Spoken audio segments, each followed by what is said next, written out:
ನಮಸ್ಕಾರ ವೀಕ್ಷಕರೇ, toll trouble ವಿಶೇಷ ನೇರ ಪ್ರಸಾರ ಕಾರ್ಯಕ್ರಮಕ್ಕೆ ಸ್ವಾಗತ. ನಾನು ಸುಚೇಂದ್ರ ಆಚಾರ್ಯ. ರಾಷ್ಟ್ರೀಯ ಹೆದ್ದಾರಿ ಕಾಮಗಾರಿ ನಡೀತಾ ಇದೆ. ಚತುಷ್ಪಥ ರಾಷ್ಟ್ರೀಯ ಹೆದ್ದಾರಿ ಕಾಮಗಾರಿ ನಡೀತಾ ಇದೆ. ಸಾಧಾರಣ 10 ವರ್ಷದಿಂದ ನಡೀತಿರುವಂಥದ್ದು ನಮ್ಮ ದಕ್ಷಿಣ ಕನ್ನಡ ಜಿಲ್ಲೆಯಲ್ಲಿ ನೋಡೋಕೆ ಹೋದ್ರೆ ಸಾಕಷ್ಟು ಚರ್ಚೆಗೆ ಕಾರಣ ಆಗ್ತಾ ಇರುವಂಥದ್ದು. 10 ವರ್ಷ ಕಳೆದರೂ ಕೂಡ ಸರಿಯಾದಂತಹ ಪ್ರಮಾಣದಲ್ಲಿ ಕಾಮಗಾರಿ ಮಾಡದೇ ಇರುವಂಥದ್ದು ಒಂದು ಕಡೆ, ಆದರೆ ಕೆಲವೊಂದು ಸರ್ಕಾರಿ ನಿಯಮಗಳನ್ನು ಕೂಡ ನವಯುಗ ಕಂಪನಿಯವರು ಮೀರ್ತಾ ಇರುವಂಥದ್ದು.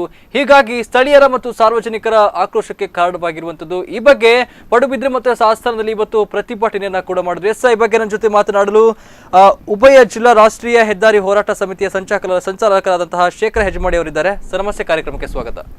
ಹಾಗೆ ಉಭಯ ಜಿಲ್ಲಾ ರಾಷ್ಟ್ರೀಯ ಹೆದ್ದಾರಿ ಹೋರಾಟ ಸಮಿತಿಯ ಉಪಾಧ್ಯಕ್ಷರಾದಂತಹ ಗುಲಾಂ ಮೊಹಮ್ಮದ್ ಅವರು ನಮ್ಮ ಜೊತೆ ಇದ್ದಾರೆ. ಸರ್, ನಮಸ್ತೆ, ಕಾರ್ಯಕ್ರಮಕ್ಕೆ ಸ್ವಾಗತ. ಎಸ್ ಶೇಖರ್ ಅವರೇ, ಈಗಾಗಲೇ ರಾಷ್ಟ್ರೀಯ ಹೆದ್ದಾರಿ ಕಾಮಗಾರಿ ಬಗ್ಗೆ ಸಾಕಷ್ಟು ಚರ್ಚೆಗಳು ಆಗ್ತಾ ಇದೆ. ಇನ್ನು ಟೋಲ್ ಸಂಗ್ರಹ ವಿಚಾರಕ್ಕೆ ಬಂದ್ರೆ ನೀವೇನು ಹೇಳ್ತೀರಾ ಅಂತ? ಈಗ ನಾವು ಕಂಡುಕೊಂಡಾಗೆ ಈ ರಾಷ್ಟ್ರೀಯ ಹೆದ್ದಾರಿಯ ಒಂದು ಜ್ವಲಂತ ಸಮಸ್ಯೆ ತಾವು ಹೇಳಿದಾಗೆ ಸುಮಾರು 10 ವರ್ಷದಿಂದ ಪ್ರಾರಂಭ ಆಗಿದೆ. 2009ರಿಂದ ಪ್ರಾರಂಭ ಆದದ್ದು, ಈಗ 2018. ಈ ಮಧ್ಯದಲ್ಲಿ ಇದನ್ನು ಕಾಮಗಾರಿಯನ್ನು ಪೂರೈಸಬೇಕಿತ್ತು. ಅವರಿಗೆ ಗುತ್ತಿಗೆ ಕಂಪನಿಯವರಿಗೆ ನೀಡಿದಂಥ ಷರತ್ತು ಪ್ರಕಾರ 3 ವರ್ಷದ ಅವಧಿಯಲ್ಲಿ ಅದನ್ನು ಪರಿಪೂರ್ಣವಾಗಿ 100% ಅವರು ಪೂರೈಸಬೇಕಿತ್ತು. ಅದನ್ನು ಮಾಡಿಲ್ಲ. ಇದು ಈ ಭಾಗದ ಜನರ ಒಂದು ಇಚ್ಛಾಶಕ್ತಿಯ ಕೊರತೆ ಅಂತ ಹೇಳಬೇಕು. ಮತ್ತು ಜನ ಬಹಳ ಒಂದು ಸಮಾಧಾನದಿಂದ ಇದನ್ನು ನೋಡ್ತಾ ಇದ್ದಾರೆ. ಈ ನಿಟ್ಟಿನಲ್ಲಿ ನಾವು ಗಮನಿಸುವಾಗ, ನಾವು ಪ್ರಾರಂಭದಲ್ಲಿ 2009ರಲ್ಲಿ ಈ ಯೋಜನೆ ಬಂದಾಗ ಬಹಳಷ್ಟು ಸಂತೋಷ ಆಗಿತ್ತು. ಯಾಕೆಂತ ಹೇಳಿದ್ರೆ ಕರಾವಳಿ ಜಿಲ್ಲೆ ಬಹಳ ಜನದಟ್ಟಣೆಯ ಪ್ರದೇಶ ಮತ್ತು ವಾಹನ ದಟ್ಟಣೆಯ ಪ್ರದೇಶ. ಇನ್ನು ಈ ದಟ್ಟಣೆಗೆ ಒಂದು ನಮಗೆ ಮುಕ್ತಿ ಸಿಗ್ತದೆ ಎಂಬ ಒಂದು ಭರವಸೆ ಇತ್ತು. ಆದರೆ ಇವತ್ತು ನೋಡುವಾಗ ಇದೊಂದು ದುರಂತಕ್ಕೆ ಕಾರಣ ಆಗಿದೆ. ಯಾಕೆಂತ ಹೇಳಿದ್ರೆ ಇವತ್ತು 10 ವರ್ಷ ಆದರೂ ಕೂಡ ಕಾಮಗಾರಿ ಪೂರ್ತಿಯಾಗಿಲ್ಲ. ಮತ್ತು ನವಯುಗ ಈ ಗುತ್ತಿಗೆ ಕಂಪನಿ ಏನುಂಟ ಸರ್ಕಾರಕ್ಕೆ ಸುಳ್ಳು ಮಾಹಿತಿಯನ್ನು ಕೊಡುವುದರ ಮೂಲಕ ನಾವು 80% ಕಾಮಗಾರಿಯನ್ನು ಪೂರೈಸಿದ್ದೇವೆ. ಅದರ ಮೇಲೆ ಟೋಲ್ ಸಂಗ್ರಹಕ್ಕೆ ಪ್ರಾರಂಭ ಮಾಡಿದ್ದಾರೆ ಸುಮಾರು ಈಗ 2 ವರ್ಷದಿಂದ. ಅದಕ್ಕೆ ಇವತ್ತು ನಮ್ಮ ಸರ್ಕಾರ ಮತ್ತು ಏನು ರಾಷ್ಟ್ರೀಯ ಹೆದ್ದಾರಿ ಪ್ರಾಧಿಕಾರ ಒತ್ತು ಕೊಡ್ತಾ ಉಂಟು. ಸಾರ್ವಜನಿಕರ ಈ ಕಷ್ಟಗಳನ್ನೆಲ್ಲ ಗಮನಿಸದೆ ಇವತ್ತು ಅವರಿಗೆ ಒತ್ತು ಕೊಡ್ತಾ ಉಂಟು. ನಾವು ಅದನ್ನು ಹಲವಾರು ಬಾರಿ ಅದನ್ನು ವಿರೋಧ ಮಾಡಿದ್ದೇವೆ. ಯಾಕಂತ ಹೇಳಿದ್ರೆ ರಾಷ್ಟ್ರೀಯ ಹೆದ್ದಾರಿ ಚತುಷ್ಪಥ ರಸ್ತೆ ಅದು ಫಾಸ್ಟ್ ಟ್ರ್ಯಾಕ್, ಅದು ವೇಗವಾಗಿ ನಿಗದಿತ ಸಮಯದಲ್ಲಿ ನಿಗದಿತ ಸ್ಥಳಕ್ಕೆ ಹೋಗಿ ನಾವು ಮುಟ್ಟಬೇಕು. ಇವತ್ತು ನಾವು ನೋಡಿದರೆ ಗಂಟೆಗಟ್ಟಲೆ ರೋಡು ಬ್ಲಾಕ್ ಆಗ್ತಾ ಉಂಟು ಮತ್ತು ಸಮರ್ಪಕವಾದ ಕಾಮಗಾರಿ ನಡೆದಿಲ್ಲ. ಡಿವೈಡರ್ ಸರಿಯಿಲ್ಲ, ದಾರಿದೀಪ ಇಲ್ಲ, ಸರ್ವಿಸ್ ರಸ್ತೆಗಳಿಲ್ಲ. ಇದರಿಂದ ನಾವು ನೋಡಿದ್ದೇವೆ. ಇವತ್ತು ನಾವು ಕಂಡುಕೊಂಡಾಗೆ ಸುಮಾರು 50ಕ್ಕೂ ಮಿಕ್ಕಿ ಸಭೆಗಳಲ್ಲಿ ನಾವು ಕೂತಿದ್ದೇವೆ. ಬೆಂಗಳೂರು ಮತ್ತು ಉಡುಪಿ ಇರ್ಬೋದು, ಮಂಗಳೂರು ಇರ್ಬೋದು, ಎಲ್ಲ ಕಡೆಯಲ್ಲಿ ಚರ್ಚೆ ಆಗಿದೆ. ಚರ್ಚೆ ಆಗಿಬಿಟ್ಟು ಏನೋ ಅವರು ನಮಗೆ ಈ ಕಾಮಗಾರಿಯ ಪರಿಪೂರ್ಣತೆ ಬಗ್ಗೆ ಭರವಸೆಯನ್ನು ಕೊಟ್ಟಿದ್ದಾರೆ, ಅದನ್ನು ಈ ತನಕ ಕೂಡ ಪೂರೈಸಿಲ್ಲ. ಇದು ಜನರನ್ನು ಕತ್ತಲೆಯಲ್ಲಿರ್ತಕ್ಕಂಥ ಕೆಲಸ.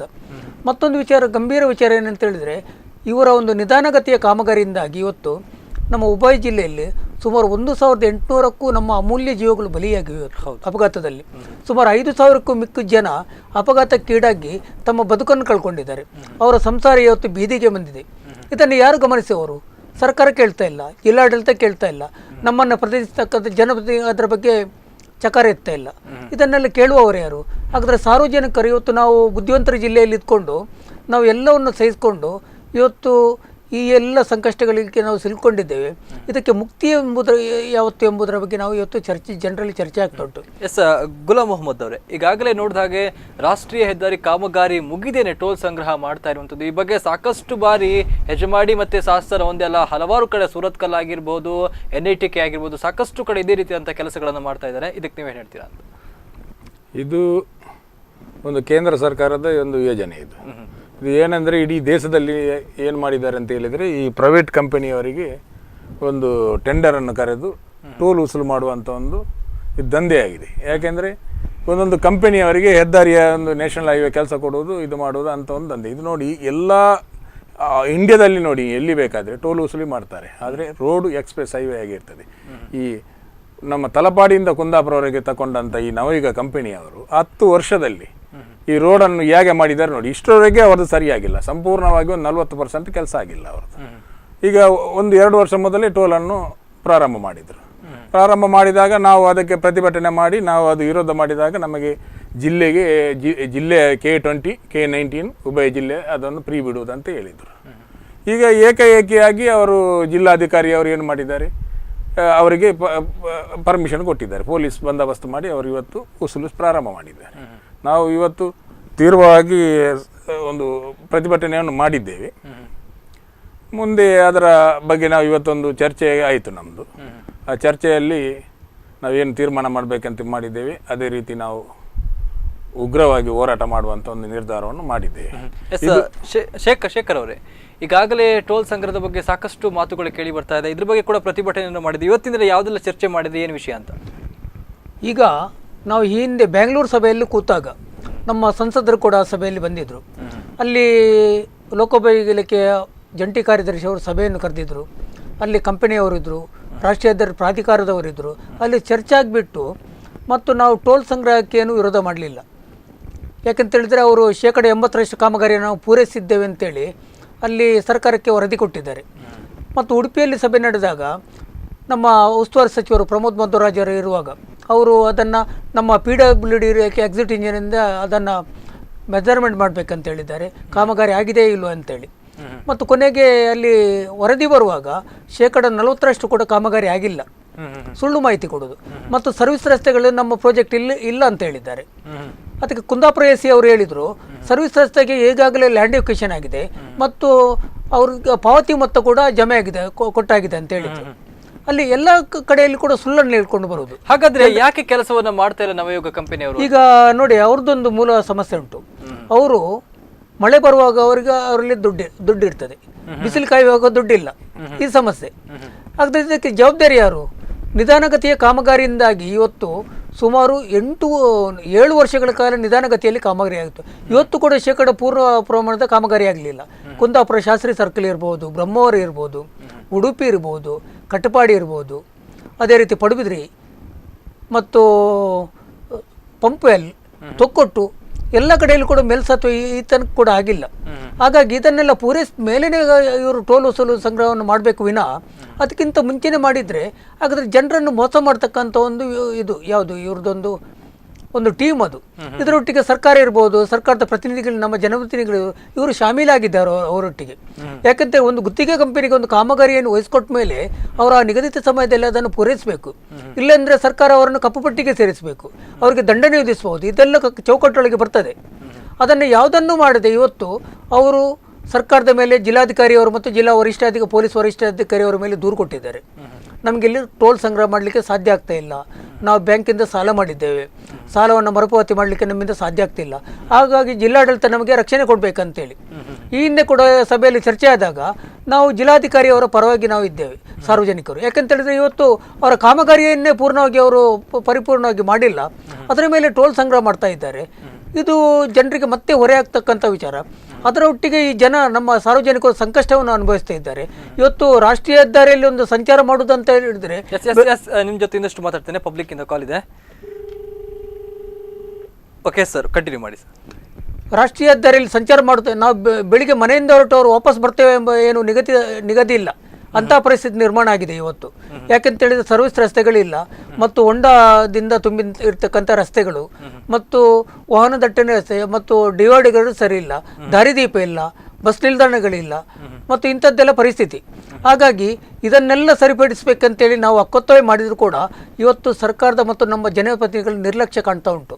ಹಾಗಾಗಿ ಇದು ಸರಿಯಾದ ಕ್ರಮ ಅಲ್ಲ. ಇವತ್ತು ನಾವು ನಮ್ಮ ಬೇಡಿಕೆಗಳನ್ನ ಪಡೀಲಿಕ್ಕಾಗಿ ಎಲ್ಲದಕ್ಕೂ ನಾವು ಬೀದಿಗೆ ಬಂದು ಹೋರಾಟ ಮಾಡುವಂಥ ಪರಿಸ್ಥಿತಿ ಬಂದೊದಗಿದೆ. ಹಾಗಾಗಿ ಇದನ್ನು ನಾವು ಪ್ರತಿ ಬಾರಿ ಖಂಡಿಸಿದ್ದೇವೆ. ಹಾಗಾಗಿ ಇವತ್ತು ರಾಷ್ಟ್ರೀಯ ಹೆದ್ದಾರಿ ಪ್ರಾಧಿಕಾರ ಅದಕ್ಕೆ ನಮ್ದು ಯಾವುದೇ ಇದಕ್ಕೆ ಪ್ರಶ್ನೆಗಳಿಗೆ ಉತ್ತರ ಕೊಡ್ತಾ ಇಲ್ಲ. ಜನ ಇದನ್ನು ಸಹಿಸ್ಕೊಳ್ತಾರೆ ಮತ್ತು ನಾವು ಮಾಡಿದ್ದೇ ಕಾರುಬಾರು, ನಮ್ಮದೇ ಇದು ಕಾರುಬಾರು ಅಂತೇಳಿ ಆ ರೀತಿಯಲ್ಲಿ ವರ್ತನೆ ಮಾಡ್ತಾ ಇದ್ದಾರೆ. ಇದು ಸರಿಯಾದ ಕ್ರಮ ಅಲ್ಲ. ಹಾಗಾಗಿ ನಿಮ್ಗೆ ಗೊತ್ತು, ಇವತ್ತು ಮಾಧ್ಯಮದವರು ಬಹಳಷ್ಟು ಹೋರಾಟಗಳಿಗೆ ಒತ್ತು ಕೊಟ್ಟಿದ್ದಾರೆ ಮತ್ತು ಪ್ರಾಮಾಣಿಕ ಹೋರಾಟಗಳು, ಇದೆಲ್ಲ ಜನಪರ ಹೋರಾಟಗಳು. ಹಾಗಾಗಿ ಮಾಧ್ಯಮದವರ ಪಾತ್ರ ನಮಗೆ ಬಹಳಷ್ಟು ಶಕ್ತಿ ಕೊಟ್ಟಿದೆ ಇದರಲ್ಲಿ ಹೋರಾಟ ಮಾಡಲಿಕ್ಕೆ. ಎಸ್ ನಿಮ್ಮ ಜೊತೆ ಇನ್ನಷ್ಟು ಮಾತಾಡ್ತೇನೆ, ಪಬ್ಲಿಕ್ ಇಂದ ಕಾಲ್ ಇದೆ. ಓಕೆ, ಕರೆ ಕಟ್ಟಾಗಿದೆ. ಎಸ್ ಗುಲಾಮ್ ಮೊಹಮ್ಮದ್ ಅವರು ಈಗಾಗಲೇ ಹೇಳಿದ ಹಾಗೆ ಸಾಕಷ್ಟು ಬಾರಿ ಬಗ್ಗೆ ಪ್ರತಿಭಟನೆ ಕೂಡ ಆಗಿದೆ ಟೋಲ್ ಸಂಗ್ರಹದ ಬಗ್ಗೆ. ಹಾಗಾದ್ರೆ ಇಲ್ಲಿ ನವಯುಗ ಕಂಪನಿಯವರು ಹೇಳುವ ಪ್ರಕಾರ ಕೆಲವೊಂದು ಯೋಜನೆಗಳನ್ನು ಮಾಡದೇ ಇರುವಂಥದ್ದು, ಕಾಮಗಾರಿಗಳನ್ನು ಮಾಡದೇ ಇರುವಂಥದ್ದು. ಎಸ್ ಸರ್, ನಿಮ್ಮ ಜೊತೆ ಇನ್ನಷ್ಟು ಮಾತಾಡ್ತೇನೆ, ಪಬ್ಲಿಕ್ ಇಂದ ಕಾಲ್ ಇದೆ. ಹಲೋ ಸರ್, ನಮಸ್ತೆ. ಹಲೋ ಸರ್, ನಮಸ್ತೆ. ನಮಸ್ತೆ ಸರ್. ನಿಮ್ಮ ಹೆಸರು ಎಲ್ಲಿಂದ ಕರೆ ಮಾಡ್ತಾ ಇದ್ದೀರಾ? ನನ್ನ ಸರ್, ನಾಗರಾಜ್ ಅಂತ ಹೇಳಿ ಹೇಳಿ ನಾಗರಾಜ್ ಅವರು. ಉಡುಪಿಯಿಂದ ಕರೆ ಮಾಡ್ತಿದ್ದೇನೆ. ಹೇಳಿ ನಾಗರಾಜ್ ಅವರು.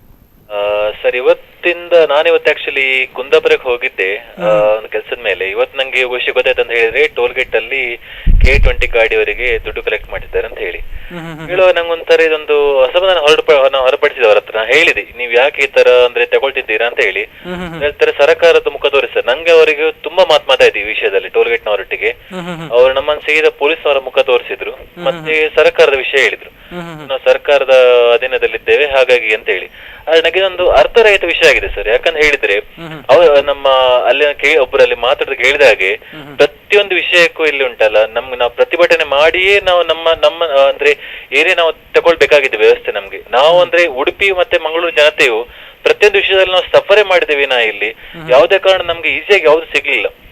ಟೋಲ್ ಗೇಟ್ ವಿಷಯ ಆಗಿರ್ಬೋದು, ಹೈವೇ ವಿಷಯ ಆಗಿರ್ಬೋದು, ರಾಜ್ಯ ಹೆದ್ದಾರಿ ಎಲ್ಲ ಹೆದ್ದಾರಿಗಳಲ್ಲಿ ಸಮೇತ ಎಲ್ಲದೇ ವಿಷಯದಲ್ಲಿ ಸಮೇತ ನಾವು ಹೋರಾಟ ಮಾಡಿ ತಗೊಳ್ಬೇಕು ವಿನಃ ನಮ್ಗೆ ಒಳ್ಳೆ ರೀತಿಯಲ್ಲಿ ನಮ್ಗೆ ಯಾವುದೇ ಫೆಸಿಲಿಟಿ ಸಿಗ್ತಿಲ್ಲ ಹೆಚ್ಚಾಗಿ ನೋಡಿದ್ರೆ. ಈಗ ನಾಗರಾಜ್ ಅವರೇ, ಈಗ ಟೋಲ್ ಸಂಗ್ರಹ ಆಗ್ತಾ ಇದೆ. K19 ಮತ್ತೆ K20 ವೆಹಿಕಲ್ಗೂ ಕೂಡ ಟೋಲ್ ಅನ್ನ ಸಂಗ್ರಹಣೆ ಮಾಡ್ತಿರುವಂತದ್ದು. ಇದ್ರ ಬಗ್ಗೆ ನಿಮ್ಮ ಅಭಿಪ್ರಾಯ ಏನು ಅಂತ?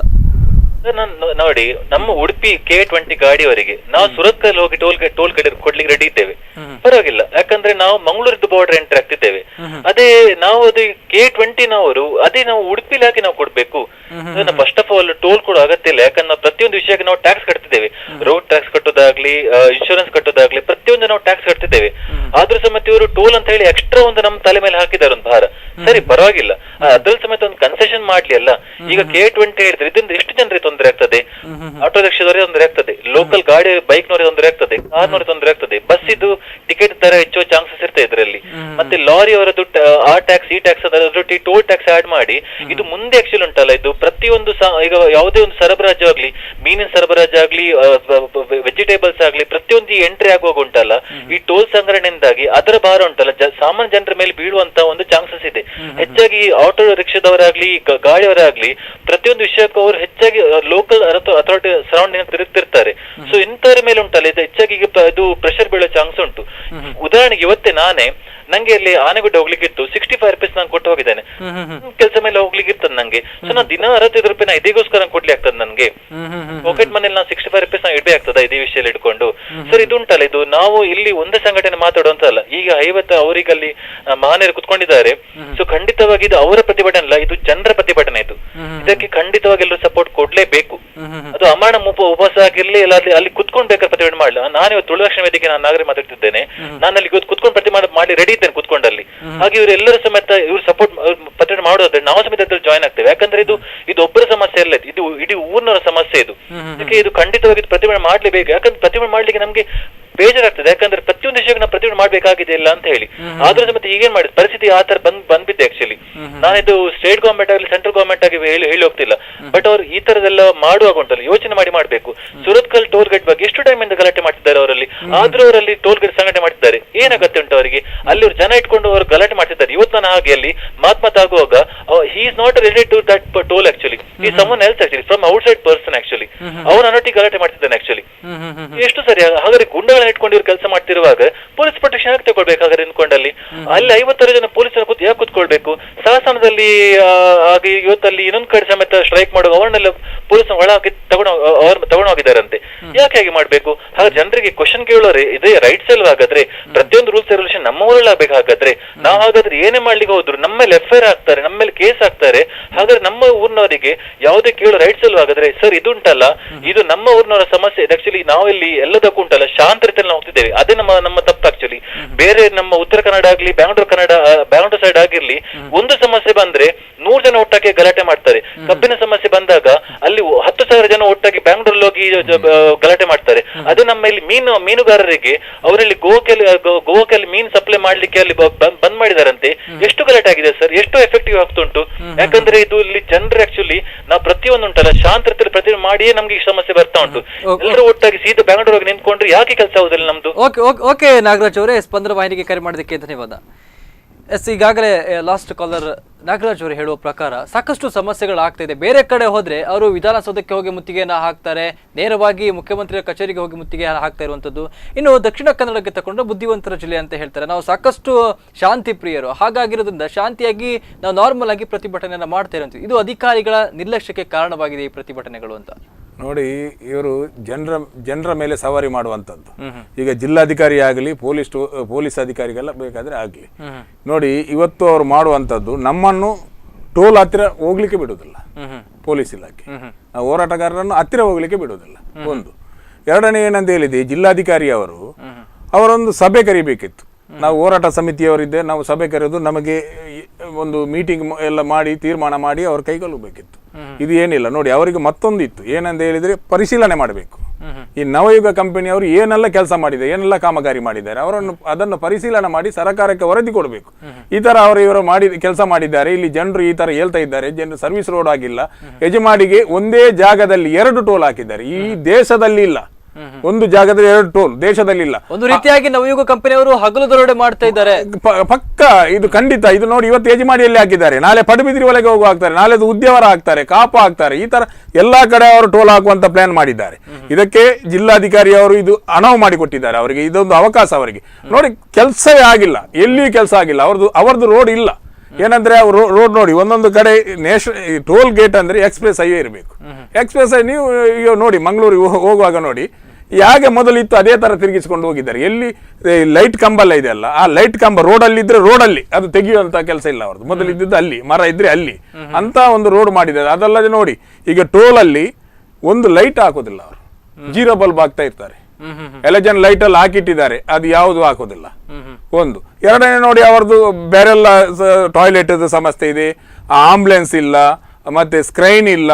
ಗಾಡಿ ಆಕ್ಸಿಡೆಂಟ್ ಆದ್ರೆ 1 ಗಂಟೆ 2 ಗಂಟೆ ಮೇಲೆ ಒಂದು JCP ಅನ್ನು ಹಿಡಿದುಕೊಂಡು ಬರ್ತಾರೆ ಗಾಡಿ ಎತ್ತಲಿಕ್ಕೆ. ಸ್ಕ್ರೈನ್ ಅಲ್ಲ, JCP ಅಂತ ಪರಿಸ್ಥಿತಿ. ಅವರ ಸಮಸ್ಯೆ ಬಹಳಷ್ಟು ಇದೆ. ಇದನ್ನೆಲ್ಲ ಅಧಿಕಾರಿಯವರು ಏನು ಒಂದು ವರದಿಯನ್ನು ಮಾಡೋದಿಲ್ಲ, ಬರೇ ಜನರ ಮೇಲೆ ಸವಾರಿ ಮಾಡ್ತಾರೆ. ಇವತ್ತು ನೋಡಿ, ಪೊಲೀಸ್ ಅಧಿಕಾರಿ ಅವರೆಲ್ಲ ಸೇರಿಕೊಂಡು ಜನರನ್ನು ದೌರ್ಜನ್ಯ ಮಾಡ್ತಾ ಇದ್ದಾರೆ. ಇದು ಸರಿಯಲ್ಲ. ಯಾಕೆಂದ್ರೆ ನೋಡಿ, ನಾವು ಇದು 1 ದಿವಸಕ್ಕೆ 2 ದಿವಸಕ್ಕೆಲ್ಲ 25 ವರ್ಷಕ್ಕೆ ಮಾಡುವಂತದ್ದು. ಆಮೇಲೆ ಇನ್ನೂ ಒಂದು 10 ವರ್ಷ ಜಾಸ್ತಿ ಮಾಡಿಕೊಳ್ತಾರೆ ಅವರು, ನಮಗೆ ಲಾಸ್ ಆಗಿದೆ ಅಂತ ಹೇಳಿ. ಇದು ಏನು ಅಂತ ಹೇಳಿದ್ರೆ, ಇದು ಒಂದು ಕೇಂದ್ರ ಸರ್ಕಾರ ಮಾಡುವಂತ ಒಂದು ಇದು ದಂಧೆ, ಕಳ್ಳ ದಂಧೆ ಅಂತ ಹೇಳ್ತಾರಲ್ಲ ಅಂತದ್ದು. ಯಾಕೆ ನಾವು ಟ್ಯಾಕ್ಸ್ ಕಟ್ತೇವೆ, ಗಾಡಿಗೆ ಟ್ಯಾಕ್ಸ್ ಕಟ್ತೇವೆ, ಒಂದೊಂದು ಗಾಡಿಗೆ 2 ಲಕ್ಷ 3 ಲಕ್ಷ 4 ಲಕ್ಷ 5 ಲಕ್ಷ ಟ್ಯಾಕ್ಸ್ ಕಟ್ತೇವೆ, ಮತ್ತು ಯಾಕೆ ನಾವು ಟೋಲ್ ಕೊಡ್ಬೇಕು? ಇವರು ಇಂಥ ಕೆಲಸ ಯಾಕೆ ಮಾಡ್ಬೇಕು? ಕೇಂದ್ರ ಸರ್ಕಾರ ಹಾಗೆ ಮಾಡಬಾರ್ದಲ್ಲ, ಯಾಕೆ ಮಾಡಬೇಕು? ನಮ್ಮ ರೋಡ್ ಇತ್ತಲ್ಲ, ಮೊದಲ ರೋಡ್, ಅದನ್ನೇ ರಿಪೇರಿ ಮಾಡಿ ಕೊಡ್ಬೇಕಿತ್ತಲ್ಲ. ಇದು ಯಾಕೆ ತಂದಿದ್ದಾರೆ ಇದು? ಎಸ್ ವೀಕ್ಷಕರೇ, ಈಗಾಗಲೇ ನೋಡಿದಾಗ ಸಾಕಷ್ಟು ಗೊಂದಲಗಳು ಸೃಷ್ಟಿ ಆಗ್ತಿದೆ. ಹಾಗಾದ್ರೆ ಸರ್ಕಾರ ಯಾಕಾಗಿ ಯೋಜನೆಯನ್ನ ತಂತು ಅಂತಂದು, ಈಗ ರಾಷ್ಟ್ರೀಯ ಹೆದ್ದಾರಿ ಏನು ಚತುಷ್ಪಥ ರಸ್ತೆ ಕಾಮಗಾರಿ ಏನಿದೆ ಭರದಿಂದ ಸಾಗಬೇಕಿತ್ತು, ಸಾಧಾರಣ ಒಂದು 7 ರಿಂದ 10 ವರ್ಷ ಆಯ್ತು. ಇನ್ನೂವರೆಗೂ ಕೂಡ ಕೆಲವೊಂದು ಕಡೆ ಫ್ಲೈಓವರ್ ಆಗಿರ್ಬೋದು ಅಥವಾ ಅಂಡರ್ ಪಾಸ್ ಆಗಿರ್ಬೋದು, ಎಲ್ಲವೂ ಕೂಡ ಅವೈಜ್ಞಾನಿಕವಾಗಿ ಮಾಡಿರುವಂತದ್ದು. ಇನ್ನು ಉಡುಪಿಯಲ್ಲಿ ತಗೊಂಡ್ರೆ, ಸಿಟಿ ಬಸ್ ಸ್ಟ್ಯಾಂಡ್ ಹೋಗೋದಾದ್ರೆ, ಉಡುಪಿ ಕಡೆ ಹೋಗೋದಾದ್ರೆ, ಅಲ್ಲಿ ಕೂಡ ಅವೈಜ್ಞಾನಿಕವಾದಂತಹ ಒಂದು ಫ್ಲೈಓವರ್ ನಿರ್ಮಿಸಿರುವಂತದ್ದು. ಹಾಗಾದ್ರೆ ಯಾವುದೇ ಒಂದು ಪೂರ್ವಭಾವಿಯಾಗಿ ಯೋಚಿಸಿದೆ, ಪೂರ್ವ ನಿಯೋಜಿತವಾಗಿ ಕಾರ್ಯನಿರ್ವಹಿಸಿದ್ದಾರಾ ಅಂತ? ಈಗ ಇವ್ರದ್ದು ಕಾಮಗಾರಿ ಸಂಪೂರ್ಣವಾಗಿ ಅವೈಜ್ಞಾನಿಕ. ಈಗ ರಾಜ್ಯ ಹೆದ್ದಾರಿ ಕೂಡುವಂಥ, ರಾಷ್ಟ್ರೀಯ ಹೆದ್ದಾರಿ ಕೂಡುವಂಥ ಕೆಲವೆಲ್ಲ ನಿಗದಿತ ಸಮಯ ಇದೆ, ಜಂಕ್ಷನ್ಗಳಿವೆ. ಅಲ್ಲಿ ಕೂಡ ಇವರು ಫ್ಲೈಓವರನ್ನು ಮಾಡಬೇಕಿತ್ತು, ಮತ್ತು ಜನದಟ್ಟಣೆಯ ಪ್ರದೇಶದಲ್ಲಿ ಈ ಅಂಡರ್ ಪಾಸ್ ಇದನ್ನೆಲ್ಲ ಮಾಡಬೇಕಿತ್ತು. ಎಲ್ಲೂ ಕೂಡ ಅದನ್ನು ಮಾಡಲಿಲ್ಲ. ಮತ್ತು ಇವರು ಸಾಧಾರಣ 120 ಕಿಲೋಮೀಟರ್ ಅಂತರದಲ್ಲಿ ಸಾಧಾರಣ ಕುಂದಾಪುರದಿಂದ ತೊಕ್ಕೊಟ್ಟವರೆಗೆ ಇಲ್ಲಿ 4 ಟೋಲ್ ಗೇಟ್ಗಳಿವೆ. ಇನ್ನೊಂದು BC ರೋಡಿಗೆ ಹೋದ್ರೆ ಅಲ್ಲಿ ಒಂದು ಟೋಲ್ ಗೇಟ್ ಇದೆ. ಈ ಅಂತರದಲ್ಲಿ 4 ಟೋಲ್ ಗೇಟ್. ಅವರ ಅಂತರ ಪ್ರಕಾರ 60 ಕಿಲೋಮೀಟರ್ಗೆ ಒಂದು ಟೋಲ್ ಗೇಟ್ ಇರಬೇಕಿತ್ತು. ಅದನ್ನು ಮೀರಿ ಇವತ್ತು ನಮ್ಮ ಯಜಮಾಡಿಯಿಂದ NITKಗೆ ಇರುವುದು 9 ಕಿಲೋಮೀಟರ್, ಅಲ್ಲಿ ಟೋಲ್ ಸಂಪಾದನೆ ಮಾಡ್ತಾ ಇದ್ದಾರೆ. ಮತ್ತು ಈ ಹಿಂದೆ ಸೆಪ್ಟೆಂಬರ್ 24ನೇ ತಾರೀಕು ನಾವು ಈ ಹಿಂದೆ ಒಂದು ಸ್ವಲ್ಪ ಎಲ್ಲ ಟೋಲಲ್ಲಿ ಪ್ರತಿಭಟನೆ ಮಾಡಿದ್ದೆವು, ಟೋಲ್ನ ವಿರುದ್ಧ. ಮಾಡಿದಾಗ ನಮ್ಮ ಮಂಗಳೂರು ಸಂಸದರು ನಮಗೆ ಫೋನ್ ಮಾಡಿ ಹೇಳಿದ್ರು, ಆದಷ್ಟು ಶೀಘ್ರದಲ್ಲಿ ದಿಲ್ಲಿ ಅಧಿಕಾರಿಗಳನ್ನ ಕರೆಸಿಬಿಟ್ಟು ನಾನು ಸಭೆ ಮಾಡ್ತೇನೆ ಅಂತೇಳಿ. ಅದೇ ಪ್ರಕಾರ ಸೆಪ್ಟೆಂಬರ್ 24ನೇ ತಾರೀಕು ಮಂಗಳೂರು ಸಭೆ ಕರೆದಿದ್ರು. ಸುಮಾರು 4 ಗಂಟೆಗೆ ಪ್ರಾರಂಭ ಆಗಿ ಸಭೆ 7:30 ಗಂಟೆಗೆ ಪ್ರಾರಂಭ ಆಯ್ತು. ಅಲ್ಲಿ ಆಗ್ಬಿಟ್ಟು ಅಲ್ಲಿ ಚರ್ಚೆ ಆಯ್ತು. ಬೆಂಗಳೂರು, ಡೆಲ್ಲಿಯಿಂದ ಒಬ್ರು ಬಂದಿದ್ರು, ನವಯುಗ ಕಂಪನಿಯ ಪ್ರಾಜೆಕ್ಟ್ ಡೈರೆಕ್ಟರ್, ಇವರೆಲ್ಲ ಇದ್ರು. ಇದು ಚರ್ಚೆ ಆಗಿಬಿಟ್ಟು ಎಲ್ಲ ಸಮಸ್ಯೆಗಳನ್ನು ಒಪ್ಪಿಕೊಂಡಿದ್ದಾರೆ. ಯಾವ ಸ್ಪಾಟ್ ಅಲ್ಲಿ ಎಷ್ಟೆಷ್ಟು ಕಾಮಗಾರಿ ಬಾಕಿ ಇದೆ ಅದನ್ನು ಡಿಸೆಂಬರ್ ಒಳಗೆ ಮುಗಿಸ್ತೇನೆ ಅಂತೇಳಿ. ಈ ತನಕ ಕೂಡ ಉಂಟಲ್ಲ, ಅದು ಮುಗಿದು ಬಿಡಿ, ಅದರ ಹತ್ರ ಹೋಗ್ಲಿಲ್ಲ ಅವರು. ಇಂಥ ಪರಿಸ್ಥಿತಿ. ಮತ್ತೊಂದು ಸರ್ಕಾರದ ವಿಚಾರ ಏನು? ಸಪೋರ್ಟ್ ಇದೆಯಾ ಇವರಿಗೆ ಅಂತ? ಈಗ ಕಾನೂನು ಇದೆ 60 ಕಿಲೋಮೀಟರ್ಗೆ ಒಂದು ಟೋಲ್ ಗೇಟ್ ಅನ್ನು ನಿರ್ಮಿಸಬೇಕು ಅಂತ. ಈಗ 120 ಕಿಲೋಮೀಟರ್ ಒಳಗೆ 4 ಟೋಲ್ ಗೇಟ್ ಅನ್ನ ತಗೊಂಡಿರುವಂತದ್ದು. ಹಾಗಾದ್ರೆ ಇವರಿಗೆ ಸರ್ಕಾರದ ಕಾನೂನುಗಳು ಕ್ಯಾರೆ ಇಲ್ವಾ ಅಂತ? ಅಲ್ಲ, ಸರ್ಕಾರದ ಕಾನೂನು ಅಧಿಕಾರಿಗಳು ಇದು ಸಮೀಕ್ಷೆ ಮಾಡಬೇಕು. ಈ ಸಮೀಕ್ಷೆಯನ್ನು ಮಾಡುವುದೇ ಇಲ್ಲ ಅವರು. ಅವರ ಪರ, ಕಂಪನಿಯವರ ಪರ ಮಾಡ್ತಾರೆ. ಯಾವುದೇ ಅಧಿಕಾರಿ ಇರಲಿ ಇಲ್ಲಿ ಜಿಲ್ಲೆಯಲ್ಲಿ, ಅಲ್ಲದೆ ಹೆದ್ದಾರಿ ಪ್ರಾಧಿಕಾರದವರಾಗಲಿ, ಯಾವ್ದಾದ್ರು ಸಮೀಕ್ಷೆ ಮಾಡಿ ಕಲಿಸ್ಬೇಕಲ್ಲ, ಸರ್ಕಾರಕ್ಕೆ ವರದಿ ಕೊಡಬೇಕು. ಅಂತದ್ದು ಏನು ಮಾಡುದಿಲ್ಲ ಇವರು. ಬರೇ ಅವರಿಗೆ ಪೊಲೀಸ್ ಪ್ರೊಟೆಕ್ಷನ್ ಕೊಟ್ಟು ಜನರಿಗೆ ತೊಂದರೆ ಮಾಡ್ತಾರೆ. ಸುರತ್ಕಲ್ ಟೋಲ್ ಗೇಟ್ ನ ವಿಚಾರಕ್ಕೆ ಬಂದಾಗ ಆ ಸಭೆಯಲ್ಲಿ ಬಹಳ ಕಡಾಖಂಡಿತವಾಗಿ ನಿರ್ಧಾರ ಆಗಿತ್ತು. ಅವರು ಹೇಳಿದ್ರು, ಸಂಸದರು ಹೇಳಿದ್ರು, ಸುರತ್ಕಲ್ ಟೋಲ್ ಗೇಟ್ ಅನ್ನ 100ಕ್ಕೆ 100 ಇಮಿಡಿಯೇಟ್ ವಜಾ ಮಾಡ್ತೇವೆ ಅಂತೇಳಿ. ಅದೇ ತಿಂಗಳ 24 ತಾರೀಕಲ್ಲಿ ಡೆಲ್ಲಿಯಲ್ಲಿ ಟೆಂಡರ್ ಆಯ್ತು ಅದಕ್ಕೆ. ನಾವು ಮೊನ್ನೆ ಸುರತ್ಕಲಲ್ಲಿ 12 ದಿನ ರಾತ್ರಿ ಹಗಲು ಧರಣಿ ಮಾಡಿದ್ದೇವೆ. ಕೊನೆಗೆಲ್ಲ ರಾಜಕೀಯ ಪಕ್ಷದ ನಾಯಕರೆಲ್ಲ ಬಂದರು. ರಾಜ್ಯ ಸರ್ಕಾರದ ಮುಖಾಂತರ ಕೇಂದ್ರಕ್ಕೆ ನಾವು ಅದನ್ನು ಸೂಚನೆ ಕೊಡ್ತೇವೆ, ಆದಷ್ಟು ಶೀಘ್ರ ನಾವು ಅದನ್ನು ವಜಾ ಮಾಡ್ತೇವೆ ಅಂತ ಹೇಳಿದ್ದಾರೆ. ಆದ್ರೆ ಈ ತನಕ ಕೂಡ ವಜಾ ಆಗಲಿಲ್ಲ. ಅದೊಂದು ಸಮಸ್ಯೆ. ಇಷ್ಟೆಲ್ಲ ಸಮಸ್ಯೆಗಳನ್ನು ಇದ್ಕೊಂಡು ಹಾಗಾದ್ರೆ ನಾವು ಇವತ್ತು ಯಾರನ್ನು ಕೇಳಬೇಕು?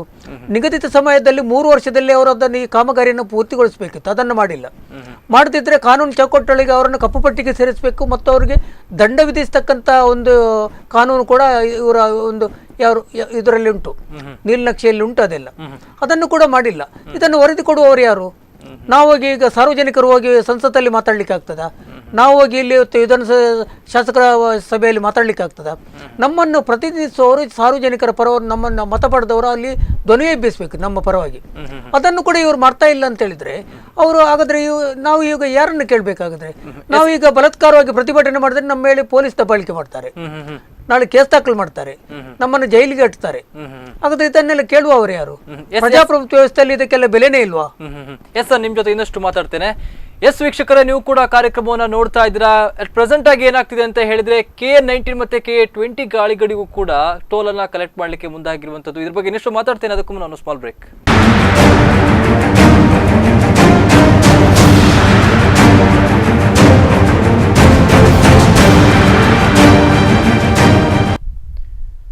ಬ್ರೇಕ್ ಬಳಿಕ ಟೋಲ್ ಟ್ರಬಲ್ ವಿಶೇಷ ನೇರ ಪ್ರಸಾರ ಕಾರ್ಯಕ್ರಮಕ್ಕೆ ಮತ್ತೆ ಸ್ವಾಗತ. ಎಸ್ ಸರ್, ಮಾತಾಡ್ತಾ ಇದೆ, ಚತುಷ್ಪಥ ರಾಷ್ಟ್ರೀಯ ಹೆದ್ದಾರಿ ಕಾಮಗಾರಿ ನಡೀತಾ ಇದೆ, ಆಮೆಗತಿಯಲ್ಲಿ ಸಾಗ್ತಾ ಇದೆ, ಎಲ್ಲವೂ ಕೂಡ ಅವೈಜ್ಞಾನಿಕವಾಗಿ ಮಾಡಿರುವಂಥದ್ದು. ಹಾಗಾದ್ರೆ ನವಯುಗ ಕಂಪನಿಯವರು ಏನು ಮಾಡ್ತಾ ಇದ್ದಾರೆ? ಸಾಕಷ್ಟು ಪ್ರೊಟೆಸ್ಟ್ಗಳು ಆಗ್ತಾ ಇದೆ, ಹೋರಾಟಗಳನ್ನು ಕೂಡ ಮಾಡ್ತಾ ಇದ್ದಾರೆ. ಹಾಗಾದ್ರೆ ಸಂಬಂಧಪಟ್ಟಂತಹ ಅಧಿಕಾರಿಗಳಾಗಿರ್ಬೋದು, ಜಿಲ್ಲಾಡಳಿತ ಆಗಿರ್ಬೋದು, ಯಾಕೆ ತಲೆ ಕೊಡ್ತಾ ಇಲ್ಲ ಅನ್ನುವಂಥದ್ದು ಈಗ ಮತ್ತೆ ಪುನಃ ಸಮಸ್ಯೆ ಆಗಿರುವಂಥದ್ದು. ಸಾಸ್ತಾನ ಮತ್ತೆ ಪಡುಬಿದ್ರೆಯಲ್ಲಿ KA-20 ಮತ್ತೆ KA-19 ವೆಹಿಕಲ್ಗಳಿಗೂ ಕೂಡ ಟೋಲನ್ನು ಸಂಗ್ರಹ ಮಾಡಲಿಕ್ಕೆ ಮುಂದಾಗಿರುವಂಥದ್ದು. ಎಸ್ ಗುಲಾಂ ಮೊಹಮ್ಮದ್ ಅವರೇ, ಹಾಗಾದ್ರೆ ಸರ್ಕಾರ ಆಗಿರ್ಬೋದು, ಸಂಬಂಧಪಟ್ಟಂತಹ ಅಧಿಕಾರಿಗಳಾಗಿರ್ಬೋದು ಮಧ್ಯ ಪ್ರವೇಶಿಸಿ ಇದ್ರ ಬಗ್ಗೆ ಸರಿಯಾದಂತಹ ಕ್ರಮವನ್ನು ಕೈಗೊಳ್ಳಬಹುದಲ್ವಾ? ಯಾಕಂತ ಹೇಳಿದ್ರೆ ನಾರ್ಮಲ್ ಆಗಿ ನಾವು ರೋಡ್ ಟ್ಯಾಕ್ಸ್ ಅನ್ನ ಕಟ್ತೇವೆ, ಮತ್ತೆ ಟೋಲ್ ಕಟ್ಟುವಂತಹ ಪ್ರಮೇಯ ಎದುರಾಗಿದೆ. It's okay, fine. ಈಗ ಸರ್ಕಾರ ರೂಲ್ಸ್ ನಾವೆಲ್ಲರೂ ಕೂಡ ಫಾಲೋ ಮಾಡಬೇಕಾಗುತ್ತೆ. ಅದನ್ನ ಬಿಟ್ಟು ಮತ್ತೆ ಸ್ಥಳೀಯ ವಾಹನಗಳಿಗೂ ಕೂಡ KA-20 KA-19 ಗಳಿಗೆ ತಗೊಂಡ್ರೆ ಅವರ ಪಾಡಿ ಏನಾಗಬೇಡ ಅಂತ. ಈಗ ಪ್ರತಿನಿತ್ಯವೂ ಕೂಡ ಆಟೋ ರಿಕ್ಷಾ ಚಾಲಕರು ಓಡಾಡುವಂತಹ ರಸ್ತೆ ಅದು ಆಚೆ ಈಚೆ ಹೋಗಿ ಬರೋದಿರುತ್ತೆ, ಅಥವಾ ಅಲ್ಲಿ ಲೋಕಲ್ಸ್ ವೆಹಿಕಲ್ಸ್ಗಳು ಏನಾದ್ರು ತಿರುಗಾಡೋದಿರುತ್ತೆ. ಹೀಗೆ ಮಾಡ್ತಾ ಇದ್ದಾರೆ, ಜನರ ಪರಿಸ್ಥಿತಿ ಏನಾಗಬೇಡ ಅಂತ. ನೋಡಿ, ನಮ್ಮ ಯಜಮಾಡಿಯಲ್ಲಿ ಹೊರಗೆ ಏನಾದರೂ ತರಬೇಕಾದ್ರೆ ಮುಲ್ಕಿಗೆ ಹೋಗ್ಬೇಕು. ಈ ಕಡೆ 2 ಕಿಲೋಮೀಟರ್ ಇದೆ, ಈ ಕಡೆ ಪಡುಬಿದ್ರಿಗೆ 2 ಕಿಲೋಮೀಟರ್ ಇದೆ. ಮುಲ್ಕಿ ಇಲ್ಲಾದ್ರೆ ಪಡುಬಿದ್ರಿ ಹೋಗ್ಬೇಕು. ನಮ್ಮ ದುಡಿಯುವವರೆಲ್ಲ ಇರೋದು ಮುಲ್ಕಿಯಲ್ಲಿ, ಪಡುಬಿದ್ರಿಯಲ್ಲಿ ಇರುವಂತವರು ದುಡಿಯುವವರು. ಏನಾಗ್ತದೆ, ಆ ದಿವಸಕ್ಕೆ 4 ಸಲ 5 ಸಲ ಹೋಗ್ತಾ ಬರ್ತಾರೆ. 5 ಸಲ 4 ಸಲ ಹೋಗುವಾಗ 65 ರೂಪಾಯಿ ಟೋಲ್ ಕಟ್ಟುವುದಂದ್ರೆ ಇದೊಂದು ಈ ದೇಶದಲ್ಲಿ ಎಲ್ಲಿ ಆದ್ರೂ ಉಂಟಾ? ವಿಚಿತ್ರ ಅಂದ್ರೆ ಇದು ಯಾರ ಹತ್ರ ಹೇಳುವುದಂತ ನಮಗೆ ಗೊತ್ತಾಗ್ತಾ ಇಲ್ಲ. ನಮಗೆಲ್ಲರೂ ಮೋಸ ಮಾಡ್ತಾ ಇದ್ದಾರೆ. ಅಧಿಕಾರಿ ಇರಲಿ, ಸಂಸದರಿರಲಿ, ಶಾಸಕರಿರಲಿ, ಯಾರ ಹತ್ರ ಹೋದ್ರು ನಮಗೆ ಅದರದ್ದು ಏನು ಒಂದು ಮೀಟಿಂಗ್ ಮಾಡ್ತಾರೆ, ನಮ್ಮನ್ನು ಕರೀತಾರೆ, ಮೀಟಿಂಗ್ ಮಾಡ್ತಾರೆ, ಎಲ್ಲ ಬರೆದು ತಗೊಳ್ತಾರೆ. ಇದೇ ಜಿಲ್ಲಾಧಿಕಾರಿ ಅವರು ಮೊದಲು CO ಆಗಿದ್ರು ಜಿಲ್ಲಾ ಪಂಚಾಯತಿದ್ದು, ಆಮೇಲೆ ಫಸ್ಟ್ ಜಿಲ್ಲಾಧಿಕಾರಿ ಆದಾಗ ಫಸ್ಟ್ ಮೀಟಿಂಗ್ ಇವರು ಮಾಡಿದ್ದಾರೆ. ಉಸ್ತುವಾರಿ ಸಚಿವರು ಪ್ರಮೋದ್ ಮಧ್ವರಾಜ್ ಇದ್ದರು.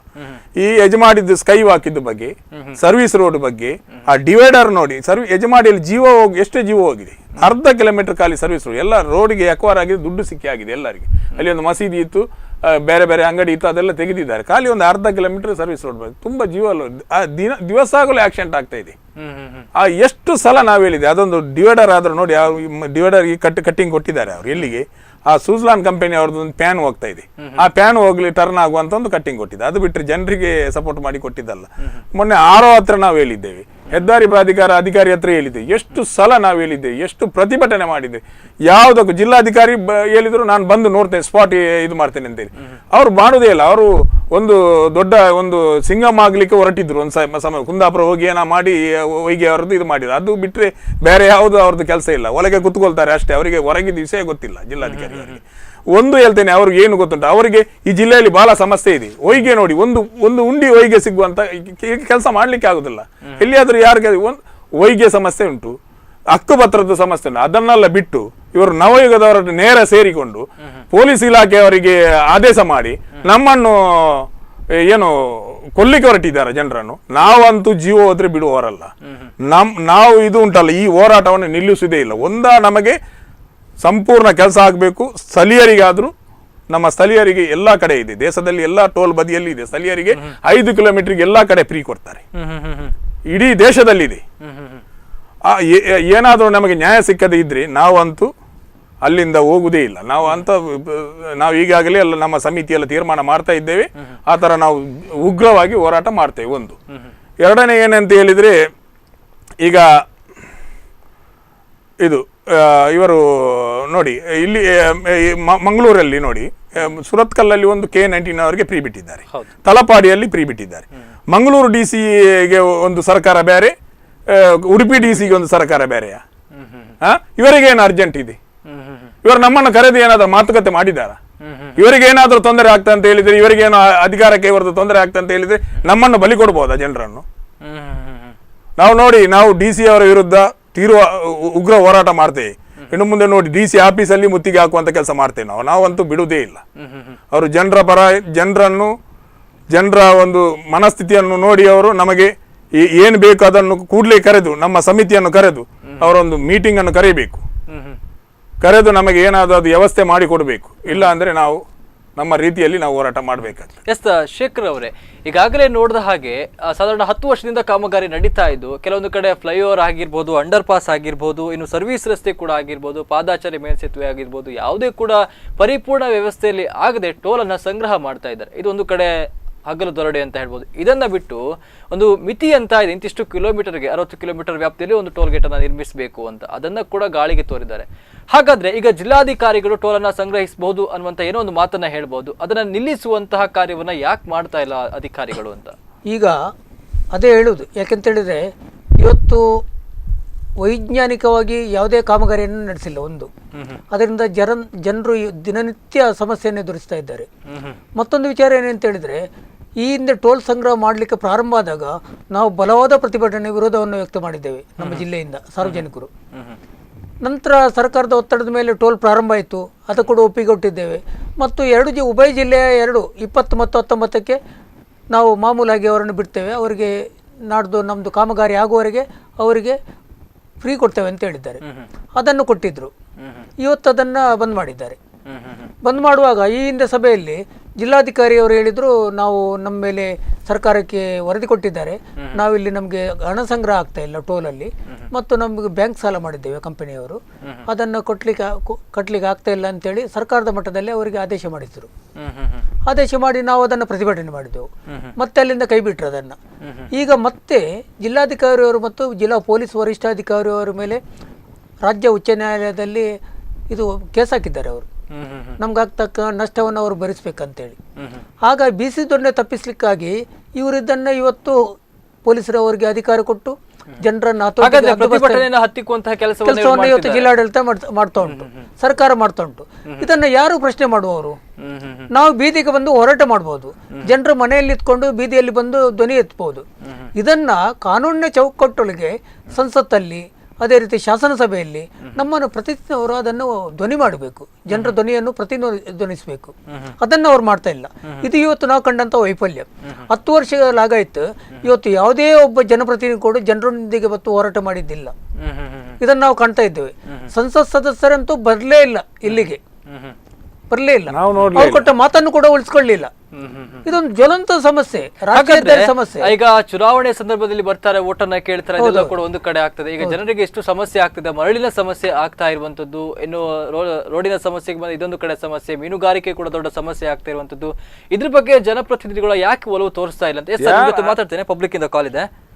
ಸರ್ ನಮಸ್ತೆ, ನಿಮ್ಮ ಹೆಸರು ಎಲ್ಲಿಂದ ಕರೆ ಮಾಡ್ತಾ ಇದ್ದೀರಾ? ಹಲೋ ಸರ್ ನಮಸ್ತೆ, ನಿಮ್ಮ ಹೆಸರು ಎಲ್ಲಿಂದ ಕರೆ ಮಾಡ್ತಾ ಇದ್ದೀರಾ? ಸರ್, ಇಮ್ರಾನ್ ಅಂತ. ಹೇಳಿ ಇಮ್ರಾನ್ ಅವರೇ. ಇದು ಟೋಲ್ ಬಗ್ಗೆ ಸ್ವಲ್ಪ ಹೇಳಿ ಹೇಳಿ. ಅಂದ್ರೆ ನಮ್ಗೆ ಇಲ್ಲಿ ಬಡದಿದ್ರಿಂದ ನಮ್ಗೆ ಒಂದು 5 ಗಾಡಿ ಉಂಟು. ಮಿನಿ ಬಸ್ ತರ ಒಂದು ಚಿಕ್ಕ ಗಾಡಿನೂ ಉಂಟು. ಇಲ್ಲಿ ನಾವು ಈಗ ಟೋಲಿಗೆ ಕ್ರಾಸ್ ಮಾಡೋದಾದ್ರೆ ನಮ್ಗೂ ಅಲ್ಲಿ ಲೋಕಲ್ ಪಾಸ್ ಕೊಡ್ಬೇಕಲ್ಲ. ಇವಾಗ ನಮ್ಮ ಹತ್ರನು ವಸೂಲಿ ಮಾಡ್ತಾ ಇದ್ದಾರೆ ಅವರು. ಹಾಗಾದ್ರೆ ನಾವೇನ್ ಮಾಡ್ಬೇಕು? ಇವ್ರು ಈ ತರ ಎಲ್ಲ ರಾಜಕೀಯವಾಗಿ ಆಟ ಆಡಿ ಸ್ಥಳೀಯ ವಾಹನಗಳಿಂದ ಕೂಡ ಟೋಲ್ ತಗೋದು ತಪ್ಪಲ್ಲ. ಈಗ ಇಮ್ರಾನ್ ಅವರೇ, ಈಗಾಗಲೇ ಎಲ್ಲೂ ಬೇರೆ ವ್ಯವಸ್ಥೆ ಇಲ್ಲ. ಈಗ ಕಾಮಗಾರಿ ಪೂರ್ಣವಾಗದೆ ಟೋಲ್ ಸಂಗ್ರಹ ಮಾಡೋದು ಎಷ್ಟರ ಮಟ್ಟಿಗೆ ಸರಿ? ಒಂದು ಸ್ಥಳೀಯ ವಾಹನಗಳಿಗೂ ಕೂಡ ಟೋಲ್ ಅನ್ನ ಸಂಗ್ರಹ ಮಾಡ್ತಿರೋದು. ಎಲ್ಲೂ ಸರ್ವಿಸ್ ರಸ್ತೆ ಸರಿಯಾಗಿ ಮಾಡಿದಾರ ನೋಡಿ. ಇಲ್ಲೆಲ್ಲ ರೋಡ್ ಅಲ್ಲೇ ನಿಂತ್ಕೊಂಡು ಜನರನ್ನ ಕೊಂಡು ಹೋಗ್ತಾ ಉಂಟು. ಎಲ್ಲ ಮಾಡಿದಾರ, ಒಂದಾದ್ರೂ ಕೆಲಸ ಅವರು ಕರೆಕ್ಟ್ ಪ್ಲಾನ್ ಮಾಡಿದಾರ. ನೋಡೋದಾದ್ರೆ ಅವ್ರದ್ದು ಇಂಜಿನಿಯರ್ ಇದ್ದಾರಲ್ಲ, ಅವರಿಗೆ ಧರ್ಮಕ್ಕೆ ಸಂಬಳ ಕೊಡೋದು ಅವರು.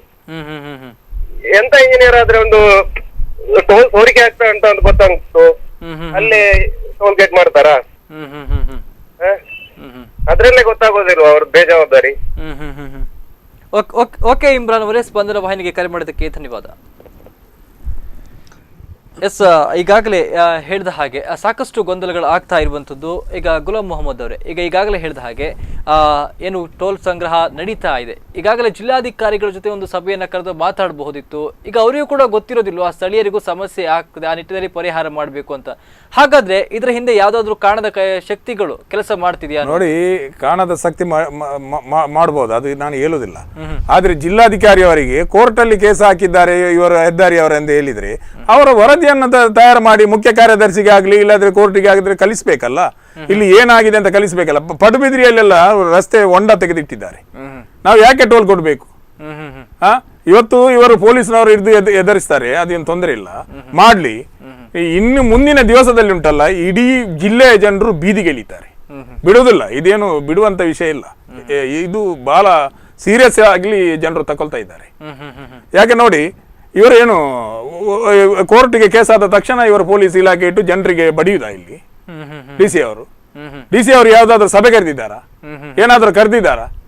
MLA ಅವರು ಇವರು ಇದ್ದಾರೆ, ಜನರನ್ನು ಹೋರಾಟ ಮಾಡುವವರನ್ನು ಕರಿಬೇಕಲ್ಲ. ನಾವೇನು ಇಲ್ಲಿ ಸುಮ್ಮನೆ ಇದು ಪುಕ್ಕಟ್ಟೆಗೆ ಹೋರಾಟ ಮಾಡೋದಾ? ಎಸ್ ಸರ್, ನಿಮ್ ಜೊತೆ ಮಾತಾಡ್ತೇನೆ. ಪಬ್ಲಿಕ್ ಇಂದ ಕಾಲ್ ಇದೆ. ಸರ್ ನಮಸ್ತೆ, ನಿಮ್ಮ ಹೆಸರು ಎಲ್ಲಿಂದ ಕರೆ ಮಾಡ್ತಾ ಇದ್ದೀರಾ? ಹೇಳಿ ಗಣೇಶ್ ಅವರೇ. ಸುಧಾಕರ್ ಕೆ. ಹೇಳಿ ಸುಧಾಕರ್ ಅವರೇ. ಇದು ಸರ್, ನಾವು ಹೇಳಿ ಸುಧಾಕರ್ ಅವರು ಅವ್ರ ಹತ್ರ ಒಂದು.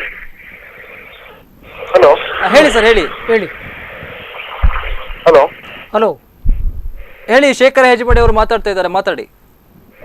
ಈ ನಮ್ಮ ಟೋಲಿನ ಸಮಸ್ಯೆಯಿಂದ ಈ ಜನಸಾಮಾನ್ಯರಿಗೆಲ್ಲ ತೊಂದರೆ ನಿರ್ಮಾಣ ಆಗಿದೆ. ಹೇಳಿ, ನಿಮ್ಮ ಪ್ರಶ್ನೆ ಕೇಳಿ.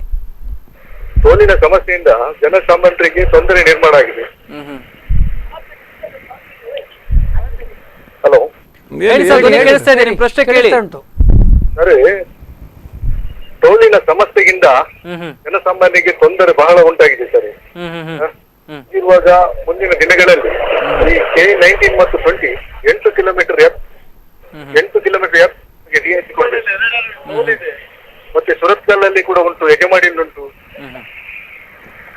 ಇವಾಗ ನಾಳಿನ ಒಂದು ಈಗ ನಿರ್ಣಯದಲ್ಲಿ ಅವರು ನಮಗೆ ರಿಯಾಯಿತಿಯನ್ನು ಕೊಡ್ಲೇಬೇಕು. ಎಸ್, ಶೇಖರ್ ಹೆಜ್ಮಾಡಿ ಅವರೇ. ಈಗಾಗಲೇ ನಾವು ಹಲವಾರು ಪ್ರತಿಭಟನೆಗಳನ್ನ ಮಾಡಿ ಆಯಿತು. ಇವತ್ತೇನಂತ ಹೇಳಿದ್ರೆ, ಇವತ್ತು ಉಭಯ ಜಿಲ್ಲಾ 19 ಇರಲಿ 20 ಇರಲಿ ಇದಕ್ಕೆ ವಿನಾಯಿತಿಯನ್ನು ಕೊಟ್ಟಿದ್ರು. ಅದಕ್ಕೆ ಇವತ್ತು ಪ್ರಾರಂಭ ಮಾಡಿದ್ದಾರೆ. ಮತ್ತು ದೇಶದ ಎಲ್ಲ ಕಡೆಯಲ್ಲಿ ಕೂಡ ಸ್ಥಳೀಯವಾಗಿ 8 ಕಿಲೋಮೀಟರ್ ವ್ಯಾಪ್ತಿಯಲ್ಲಿ ಅವರು ಸ್ಥಳೀಯರಿಗೆ ಇದು ಕೊಡ್ಬೇಕು, ಫ್ರೀ ಕೊಡ್ಬೇಕಂತ ಉಂಟು. ಅದನ್ನು ಕೂಡ ಇವತ್ತು ನಿರ್ಲಕ್ಷ್ಯ ಮಾಡಿದ್ದಾರೆ ಅವರು. ಅದನ್ನು ಕೂಡ ಬದಿಗೊತ್ತಿ ಕೇವಲ ಒಂದೇ ಒಂದು ವಿಚಾರ ಏನಂತ ಹೇಳಿದ್ರೆ ಹಣ ಸಂಗ್ರಹ ಮಾಡುದು. ನಮ್ಗೆ ಈಗ ಸಂಶಯ ಬರ್ತಾ ಉಂಟು, ಏನು ನಮ್ಮನ್ನು ಆಳುವವರು ನಮ್ಮ ಜನಪ್ರತಿನಿಧಿ ಇವರೊಟ್ಟಿಗೆ ಶಾಮೀಲಾಗಿದ್ದಾರಾ? ಕಂಪನಿಯಿಂದ ಇವರಿಗೆ ಏನಾದರೂ ಕಪ್ಪ ಬರ್ತಾ ಉಂಟಾ? ಯಾಕೆ ಇವ್ರದ್ದು ಇಷ್ಟು ದಿವ್ಯ ನಿರ್ಲಕ್ಷ್ಯ? ಜನರ ಬಗ್ಗೆ ಏನು ಇವರಿಗೆ ಆಲೋಚನೆ ಇಲ್ಲ. ಜನ ದಿನ ರಸ್ತೆಯಲ್ಲಿ ಬಿದ್ದು ಸಾಯ್ತಾ ಇದ್ದಾರೆ. ಹಾಗಾದ್ರೆ ಇವರು ಏನ್ ಮಾಡ್ತಾ ಇದ್ದಾರೆ?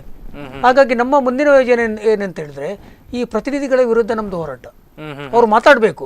ಅನೇಕ ಬಾರಿ ನಿಮ್ಮ ಇದೇ ನಾವು ಲೈವ್ ಅಲ್ಲಿ ಕೂತಾಗ ನೀವು ಕೂಡ ಅವರನ್ನ ಆಹ್ವಾನಿಸಿದ್ರಿ ಚರ್ಚೆಗೆ, ಯಾರು ಕೂಡ ಭಾಗವಹಿಸ್ತಿಲ್ಲ ಈ ತನಕ. ಮಂಗಳೂರಲ್ಲಿ ಕೂಡ ಆಗಿದೆ.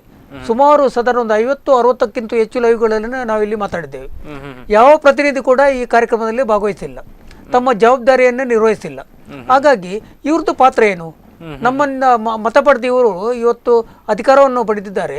ಜನರ ಪರವಾಗಿ ಇವರು ಧ್ವನಿ ಎತ್ತಬೇಕು. ಶಾಸನ ಸಭೆ ಇರಲಿ, ಸಂಸತ್ ಸಭೆ ಇರಲಿ, ಮತ್ತು ಸಂಸತ್ ಸದಸ್ಯರು ಇಬ್ಬರು ಕೂಡ ಕೇಂದ್ರದಲ್ಲಿ ಅವ್ರದ್ದೇ ಸರ್ಕಾರ ಇದೆ. ಸಾರಿಗೆ ಸಚಿವರಾದ ನಿತಿನ್ ಗಡ್ಕರಿ ಅವರಿದ್ದಾರೆ. ಈ ಸಮಸ್ಯೆಯನ್ನು ನಿಭಾಯಿಸಲಿಕ್ಕೆ ಇವರಿಂದ ದೊಡ್ಡ ಸಮಸ್ಯೆ ಇಲ್ಲ. ಇವ್ರು ಮಾಡ್ಬೇಕದನ್ನ ಮಾಡ್ತಾ ಇಲ್ಲ. ಇವ್ರಾಗಿದ್ರೆ ಏನು ನಿದ್ದೆ ಮಾಡ್ತಾ ಇದ್ದಾರೆ ಅಲ್ಲಿ. ಈಗ ನೋಡಿ, ಈ ಹಿಂದೆ ನಾವು ಚರಿತ್ರೆ ಪುಟವನ್ನೆಲ್ಲ ನೋಡಿದಾಗ ಶ್ರೀನಿವಾಸ್ ಮಲ್ಯ ಅವರು ಮಂಗಳೂರಿಗೆ ಅಂತಾರಾಷ್ಟ್ರೀಯ ವಿಮಾನ ನಿಲ್ದಾಣ ತಂದಿದ್ದಾರೆ, ಹಾರ್ಬರ್ ತಂದಿದ್ದಾರೆ, NITKಯನ್ನು ತಂದಿದ್ದಾರೆ, ಈ ರಾಷ್ಟ್ರೀಯ ಹೆದ್ದಾರಿಯನ್ನು ತಂದಿದ್ದಾರೆ. ಇಂಥ ದೊಡ್ಡ ಕೆಲಸಗಳನ್ನೆಲ್ಲ ಮಾಡಿದ್ದಾರೆ ಕೇವಲ ಒಬ್ಬ ಸಾಮಾನ್ಯ ಸಂಸತ್ ಸದಸ್ಯನಾಗಿ. ಇವ್ರ ಹತ್ರ ಏನೂ ಆಗೋದಿಲ್ಲ ಅಂತ ಹೇಳಿದ್ರೆ ಯಾಕೆ ಇವ್ರು ನಮ್ಮನ್ನು ಪ್ರತಿನಿಧಿಸಬೇಕು? ಇವರು ಅಗತ್ಯತೆ ಇದೆ ಎಂಬುದನ್ನು ನಾವು ಇವತ್ತು ಪ್ರಶ್ನೆ ಮಾಡಬೇಕು. ಇದನ್ನ ನಾವೆಲ್ಲ ಸಾರ್ವಜನಿಕ ರಾಜಕೀಯ ರಹಿತವಾಗಿ ಚರ್ಚೆ ಮಾಡಬೇಕು. ಮತ್ತು ಮುಂದಿನ ದಿನದಲ್ಲಿ ಇಂಥವರನ್ನ ತಿರಸ್ಕರಿಸತಕ್ಕಂಥ ಕೆಲಸಗಳು ನಮ್ಮ ಜಿಲ್ಲೆಯಲ್ಲಿ ಆಗ್ಬೇಕು. ಎಸ್ ಗುಲಾಂ ಮೊಹಮ್ಮದ್ ಅವರೇ, ಹಾಗಾದ್ರೆ ಕಡೆಯದಾಗಿ ಏನ್ ಹೇಳ್ತೀರಾ ಅಂತ, ಈಗ K-19 ಮತ್ತೆ K-20 ಗಾಡಿಗಳಿಗೆ ಟೋಲ್ ಅನ್ನು ತಗೊಳ್ತಾ ಇರುವಂತದ್ದು, ಇದ್ರ ಬಗ್ಗೆ ಈಗಾಗಲೇ ಇವತ್ತು ಕೂಡ ಪ್ರೊಟೆಸ್ಟ್ ಅನ್ನು ಮಾಡಿದೆ. ಇದಕ್ಕೂ ಕೂಡ ಬಗ್ಗದಿದ್ರೆ ಜಿಲ್ಲಾಧಿಕಾರಿಗಳಾಗಿರ್ಬೋದು, ಜನಪ್ರತಿನಿಧಿಗಳಾಗಿರ್ಬೋದು ತಲೆ ಕೊಡ್ತಿದ್ದೆ. ಮುಂದಿನ ದಿನ ಯಾವ ರೀತಿಯ ನಿರ್ಣಯವನ್ನು ಕೈಗೊಳ್ತೀರಿ ಅಂತ ನಾವು ಪ್ರಯತ್ನ ಪಡ್ತೇವೆ. ಯಾಕೆಂದ್ರೆ ನಾವು ಜನರ ಪರ ಹೋರಾಟ ಮಾಡುವರು. ಜನರುಗಿಂತ ಈ ಅಧಿಕಾರಿಯವರು, ಪೊಲೀಸ್ ಇಲಾಖೆ ಇರಲಿ, ಸರ್ಕಾರ ಇರಲಿ, ಜನರು ಎಲ್ಲರೂ ಒಟ್ಟಾದ್ರೆ ಏನು ಮಾಡ್ಲಿಕ್ಕೆ ಆಗುದಿಲ್ಲ. ಅಧಿಕಾರಿಯವರು ಏನು ಮಾಡ್ಲಿಕ್ಕೆ, ಈ ಜಿಲ್ಲೆಯಲ್ಲಿ ಎಲ್ಲ ಬೀದಿಗೆ ಇಳಿಯುವಂತ ಕೆಲಸವನ್ನು ನಾವು ಮುಂದಿನ ದಿನದಲ್ಲಿ ಮಾಡ್ತೇವೆ, ಬಿಡುವುದಿಲ್ಲ. ಬೀದಿಗೆ ಟೋಲ್ ಬದಿಯಲ್ಲಿ ಅಲ್ಲ, ಎಲ್ಲ ಬೀದಿಯಲ್ಲಿ ಇಳಿಸುವಂತ ಕೆಲಸವನ್ನು ನಾವು ಮಾಡ್ತೇವೆ. ಅಂತೂ ನಾವು ಅವರು ಸಂಪೂರ್ಣ ಕಾಮಗಾರಿ ಮಾಡಬೇಕು, ಆಮೇಲೆ ಟೋಲ್ ತಗೊಳ್ಬೇಕು. ಇಲ್ಲ ಅಂದ್ರೆ K-20 ಅವರಿಗೆ ಸ್ಥಳೀಯ 8 ಕಿಲೋಮೀಟರ್ ಅಂತೂ ಅದು ಕೊಡ್ಲೇಬೇಕು. ಅವರು ಯಾವ ಕಾನೂನಲ್ಲಿ ಇದೆ ನೋಡಿ, ಇಲ್ಲಿ ಅಲ್ಲ ಕರ್ನಾಟಕದಲ್ಲಿ ಅದು ನನಗೆ ಗೊತ್ತಿಲ್ಲ. ಏನು ಇವರು ನಮ್ಮ MP ಅವರಿದ್ದಾರೆ, MLA ಅವರಿದ್ದಾರೆ, ಸಚಿವರಿದ್ದಾರೆ, ಇವರಿಗೆಲ್ಲ ಏನು ಗೊತ್ತಿಲ್ವ ಏನ? ಬೇರೆ ಕಡೆ ಯಾವುದು ಸ್ಟೇಟ್ ಅಲ್ಲಿ ಆದ್ರೂ, ಈಗ ಗುಜರಾತ್ ಇರ್ಲಿ ಅಂತ ಕಡೆ ಯಾವುದು ಈ ಕಡೆ ಆದ್ರೂ ಪ್ರೈವೇಟ್ ಗಾಡಿಗೆ ಅಂತೂ ಟೋಲ್ ಇಲ್ಲ, ಟೋಲ್ ಕಟ್ಲಿಕ್ಕೆ ಇಲ್ಲ. ಗುಜರಾತ್ ಅಲ್ಲಿ ನಾ ಮೊನ್ನೆ ಹೋದಾಗ ನಾ ಕೇಳಿದ್ದೆ, ಅಲ್ಲಿ ಟೋಲ್ ಕಟ್ಲಿಕ್ಕೆ ಇಲ್ಲ. ಅದು ಇಲ್ಲಿಯವರೆಗೂ ಗೊತ್ತಿಲ್ಲ. ಈಗ ಇಲ್ಲಿ ಏನೋ ಹೈಕೋರ್ಟ್ ಅಲ್ಲಿ ಕೇಸ್ ಹಾಕಿದ್ದಾರೆ ಅದರ ಬಗ್ಗೆ, ಪ್ರೈವೇಟ್ ಗಾಡಿದ್ದು ಬಗ್ಗೆ ಏನೋ ಕೇಸ್ ನಡೀತಾ ಇದೆ. ವಕೀಲರು ಸಂಘದವರು ಏನೋ ಹಾಕಿದ್ದಾರೆ, ಅದು ನಡೀತಾ ಇದೆ. ಅಂತದೆಲ್ಲ ಇರುವಾಗ ಈ ಸರ್ಕಾರದಲ್ಲಿ ನಮ್ಮ MLA ಅವರು, MP ಅವರು ಇದೆಲ್ಲ ಮಾಡ್ಬೇಕಲ್ಲ. ನೋಡಿ, ಶೋಭಾಕನವರು, ಇಷ್ಟು ನಮ್ಮ ಸಂಸದರು, ನಾವು ಹಲವು ಬಾರಿ ಅವರನ್ನು ಕಾಂಟ್ಯಾಕ್ಟ್ ಮಾಡ್ಲಿಕ್ಕೆ ಟ್ರೈ ಮಾಡಿದ್ವಿ. ಒಂದು ಬಾರಿ ನಾವು ಹೋಗಿದ್ದೇವೆ, ಮಣಿಪಾಲದಲ್ಲಿ ಇದ್ರು. ಹೋಗಿ BJPಯ ಮುಖಂಡರು ಇದ್ರು, ನಾವು ಹೋರಾಟ ಸಮಿತಿಯವರು ಎಲ್ಲ ಒಟ್ಟಿಗೆ ಹೋಗಿದ್ವಿ. ಎಲ್ಲ ನಾವು ಹೋರಾಟ ಮಾಡುವ ಎಲ್ಲ ಪಕ್ಷದವರು ಒಟ್ಟಿಗೆ ಮಾಡ್ತೇವೆ, ಅದರಲ್ಲಿ ಪಕ್ಷ ಏನಿಲ್ಲ.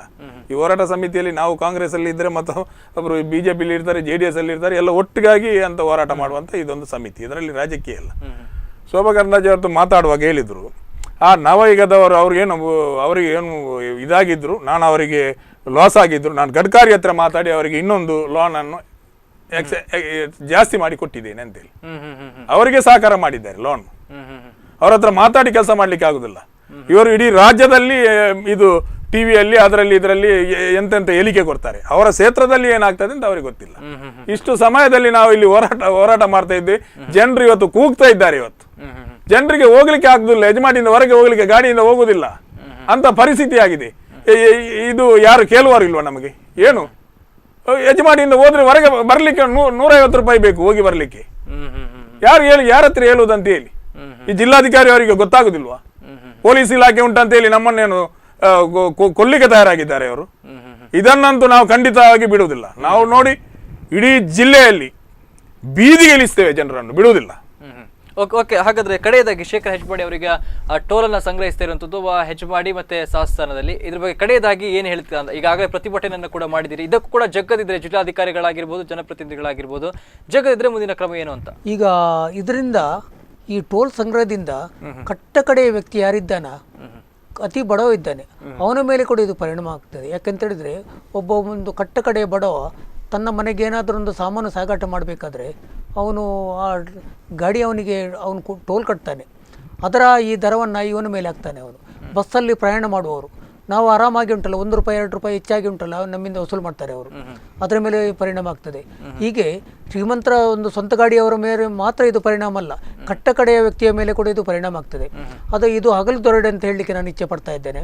ಹಾಗಾಗಿ ಮುಂದಿನ ದಿನದಲ್ಲಿ ಇವತ್ತು ಈಗಾಗಲೇ ನಾವು ಬೆಳಿಗ್ಗೆ ನಮ್ಮ ನಾಯಕರೆಲ್ಲ ನಮ್ಮ ಉಸ್ತುವಾರಿ ಸಚಿವರನ್ನು ಫೋನಲ್ಲಿ ಮಾತಾಡಿಸ್ತಾರೆ. ಅವ್ರು ಬಂದ ಮೇಲೆ ಜಿಲ್ಲಾಧಿಕಾರಿಯವರು ಸಭೆ ಕರಿಬೇಕು, ಸಮಗ್ರವಾದ ಚರ್ಚೆ ಆಗಬೇಕು.